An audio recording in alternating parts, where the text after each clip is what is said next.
The pick is in.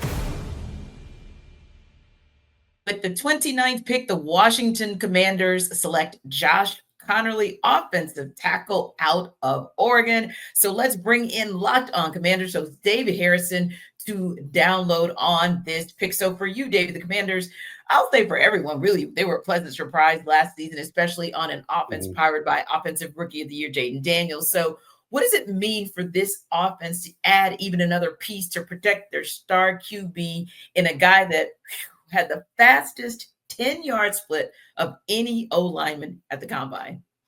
Yeah, I mean, look, it checks a lot of blocks for the Commanders, right? First of all, it's the continuation of the offseason that has been all about giving Jaden Daniels the best platform to continue what has already begun as a stellar career. Like you mentioned, Offensive Rookie of the Year.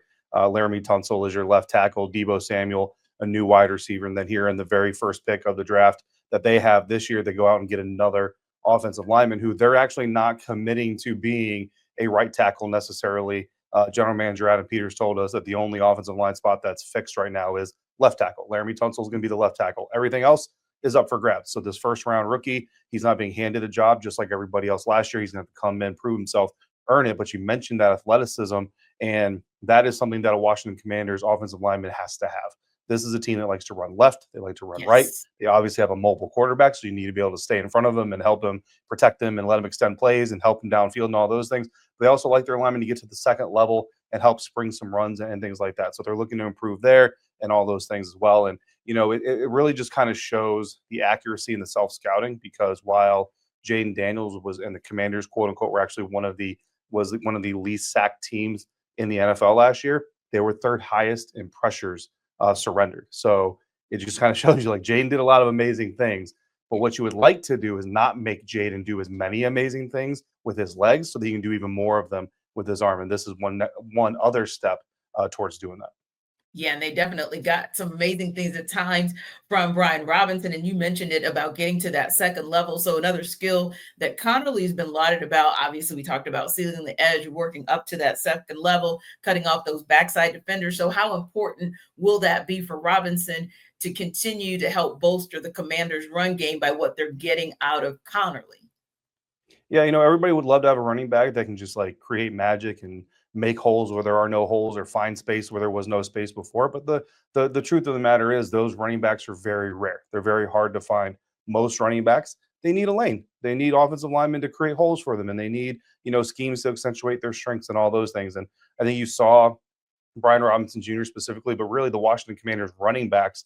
If you go back to the first half of the season last year, top 5 in yards per carry for the running back position. Back half of the season, injuries set in, fatigue set in, and the offensive line wore down a little bit. And in the back half of the season, I think they fell like 29th or 30th overall, and ultimately just not effective enough of a run game to help them in the postseason get to their ultimate goal of going to the Super Bowl. So yeah, back or you get a better offensive line. Some Commanders fans believe that maybe a better running back is coming in. We'll see what the Commanders decide to do in days 2 and 3 and how that pans out. But at the bottom, or at a minimum, improving the offensive line, because Laramie Tunsil displaces Brandon Coleman. If Josh Conerly comes in to be the right tackle, Brandon Coleman shifts inside to be guard. If he proves to be a better guard than one of the ones they already have slotted to start, then you're just improving the entire unit, and all of that is going to help not just protect Jaden, but like you mentioned, give more running lanes for Brian Robinson, Austin Eckler, and maybe a rookie to be named later. True. Yeah, and you're absolutely right. You kind of looked at what you saw in the beginning of the season with the Commanders in that run game, and I'm sure they'd like to get back there as well, because there's nothing like being able to have that versatility so that they can get one step further in the postseason and obviously one step closer to getting back to the Super Bowl. Another thing you mentioned, David, that I really like and can appreciate is, hey, other than Laramie Tunsil, there's competition across that O-line. So for Conerly, what does he have to do to put himself in position? What does he need to develop to be ready for day one to potentially be a starter for Washington? Yeah, I mean, I think the first thing that you have to remember if you're Josh Conerly Jr. is what you've done already, they like. Who you presented yourself to be, they like. So really all you have to do is make them realize that you're not a liar, right? Like if you went in to all these meetings with them, they met him at the Senior Bowl, the Combine, top 30. So it's kind of hard to pull the wool over a team's eyes that many times, right? But if you show up to Ashburn, Virginia for work and they go, oh, you're not actually the guy we thought you were, well, you're going to get found out. So as long as you're telling the truth about yourself, continue to tell the truth about yourself, be a hard worker, be a competitor, and just understand, which I think most of these guys do, that nothing is going to be given to you. You're not going to start until you're ready to start, and you've proven that you're better than at least 3 or 4 other guys who could have that position ahead of you. So if Josh Conerly comes with that spirit, that attitude, then he'll be just fine. Appreciate the time, David. And for continuing coverage of the Commanders, subscribe to Locked On Commanders wherever you get your podcast. And for more on Josh Conerly, let's hear from Locked On Ducks host Spencer McLaughlin, who spent a lot of time covering Josh up close.